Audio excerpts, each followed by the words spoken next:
सद्गुरु गोपाला मंत्र जाप के अर्थ को समझाते हुए श्री कृष्ण के जीवन के विभिन्न आयामों को गहराई से स्पष्ट कर रहे हैं। उनका सौंदर्य, उनकी निडरता और कैसे उन्होंने जीवन के रस का आनंद लिया। बहुत से लोगों ने उनका उपहास किया, अरे वह तो मात्र एक ग्वाला है। लेकिन उनकी यही बात अन्य लोगों के लिए एक उल्लासपूर्ण उत्सव बन गई। आहा, वह एक ग्वाला है। सद्गुरु कहते हैं, गोपाल क्या होता है, इसका क्या अर्थ है। गो का अर्थ है गाय, पाल का अर्थ है वो जो गायों को संभालता है, उनकी सेवा करता है। कृष्ण को एक ग्वाले के रूप में देखा जाता है। सामान्य रूप से महान तपस्वी योगियों को ही दिव्य माना गया है, या फिर राजाओं को। लेकिन यहां एक चरवाहा है जो सामाजिक रूप से एकदम निचले स्तर पर है। यही गोपाल है।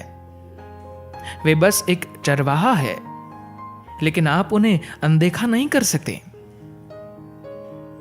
पहले ही दिन से उनकी सुंदरता, बुद्धिमत्ता, शक्ति, वीरता को अनदेखा नहीं किया जा सकता।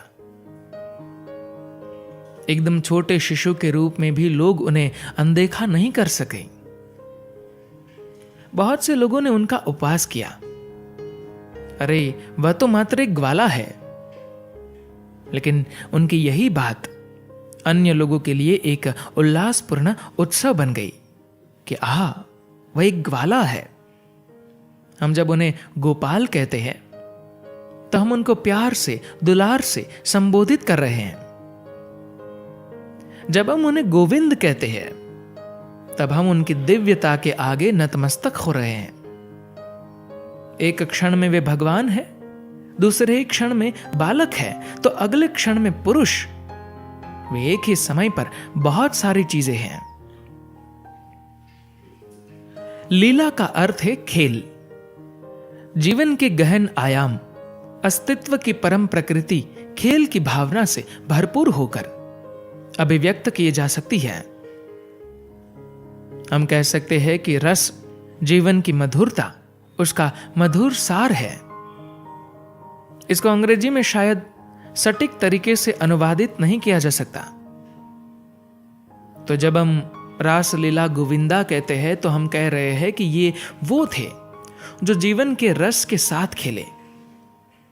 उनके समुदायों के बीच वे महीने के कुछ विशेष दिनों में या सांझ में दिन के सब कामकाज पूरे हो जाने के बाद नृत्य के सत्र करते थे, तो इन्हें रास लीला कहा जाता था। उसका अर्थ था जीवन के रस के साथ खेलना। धीरे धीरे इसका अर्थ हो गया ऐसा स्थान जहां कोई क्रोध नहीं है, कोई इच्छा नहीं है, बस जीवन है। जीवन का रस चारों ओर बहता था, क्योंकि वहां कोई क्रोध नहीं था, कोई इच्छा नहीं थी। तो ये नृत्य केवल नृत्य नहीं था, ये जीवन से परे जाने का एक अलग ही आयाम बन गया। इस बात को कई प्रकार से समझाया गया है। देश के अलग अलग भागों में कृष्ण संबंधित परंपराएं कई अलग अलग प्रकारों से पनपी, क्योंकि भारत एक ऐसी भूमि है जहां कई प्रकार की संस्कृतियों का एक साथ अस्तित्व है।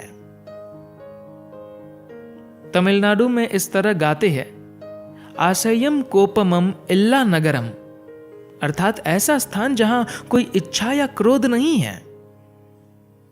जब क्रोध और इच्छा नहीं होते तो मनुष्य का कोई स्वार्थ नहीं रह जाता और वह प्रेम एवं आनंद से परिपूर्ण हो जाता है।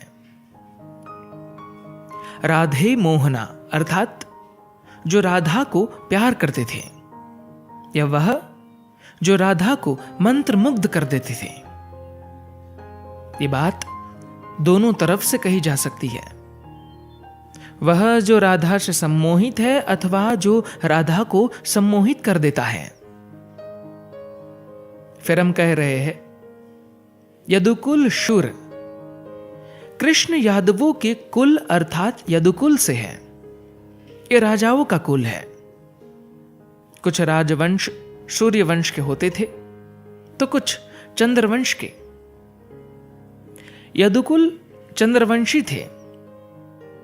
शूर का अर्थ है बहादुर, साहसी व्यक्ति, लेकिन साथ ही ये उस जाति या वंश का नाम भी है जिसमें उनका जन्म हुआ था। उनके पिता वसुदेव शूर थे। ये दोनों तरह से प्रयुक्त हुआ है। अगली बात जो हम कह रहे हैं वह है मुरली लोला, अर्थात वो जो अपनी बांसुरी बजाना बहुत पसंद करता है। मुरली का अर्थ है बांसुरी। जो अपने बांसुरी वादन से लोगों को मुग्ध कर दे उसे मुरली लोला कहते हैं। इसके बाद है राधे मोहना, अर्थात जो राधा को प्यार करते थे या वह जो राधा को मंत्र मुग्ध कर देता है। ये बात दोनों तरफ से है, वह जो राधा से सम्मोहित है अथवा जो राधा को सम्मोहित कर देता है। अंतिम पंक्ति में आता है श्याम सुंदरा। सुंदर का अर्थ है दिखने में अच्छा, सौंदर्यवान। श्याम का अर्थ है श्याम। उनकी त्वचा के रंग के कारण कृष्ण को सांवला सुंदर भी कहते थे। वे श्याम की तरह थे। जब सूर्य डूब रहा होता है तब दिन के हल्के नीले आकाश की जगह एक गहरा नीला काला रंग ले लेता है। ऐसा उनका रंग था, तो लोग उन्हें श्याम सुंदर कहते थे। धन्यवाद।